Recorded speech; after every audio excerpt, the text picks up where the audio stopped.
Hello, I'm Tyrone Scott, and this is The Talk at Tiger TV. Fake news is a term that was popularized last year during our current president's campaign, but instead of using the term to point out singular articles and news reports that contain inaccurate information, he used it to attack entire news outlets that disagree with something he said or done. And instead of seeing the error in the things that have been exposed, his supporters follow suit and vilify the media that exists only to keep them informed. People can't honestly believe that our media outlets actively try to misinform us on a regular basis, that there are journalists who just can't help but lie to the public.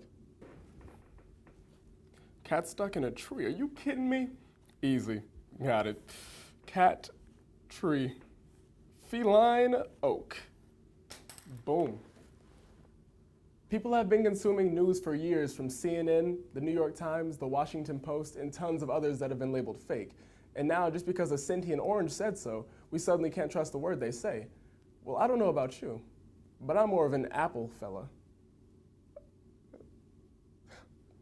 Man, I'm funny. And I can understand getting upset when someone questions your ideals. I do it 13 times before breakfast. But you can't discredit an entire system just for criticizing you. I mean, 2 weeks ago, the man literally tweeted, "Any negative polls are fake news," which means any polls that don't depict him in a good light are lies. The dude doesn't like to be disagreed with, and his supporters don't like when people disagree with him, which makes them just as dangerous. Fake news means one of two things. One, you don't agree with what's being said and you can't cope with it. If that's the case, I'm sorry. Get a therapist. Or two, you don't understand it enough to formulate an argument for the opposition. Learned people will say anything other than fake news because they can tell you why the news is fake news. And if you can't tell me why the news is fake news, that's a pretty good indicator that it's real news. And you know, the Bill of Rights put it well. All news is assumed innocent until proven guilty. Or something along the, was I in the ballpark?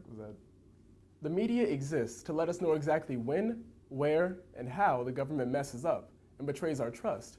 But as soon as we get rid of this watchdog, we lose the ability to keep these people in check. And George Orwell put it perfectly. We're being told to betray the evidence of our eyes and ears and to let these people think for us. No matter how little they know about politics, no matter how unethical and askew their beliefs are, they will always come out on top, as long as we let them. And we can't let them, as long as we have a conscience that can tell truth from alternative facts. And this has been Tyrone Scott with The Talk at Tiger TV. I'll see you next week. Probably. You can make the decision. Maybe.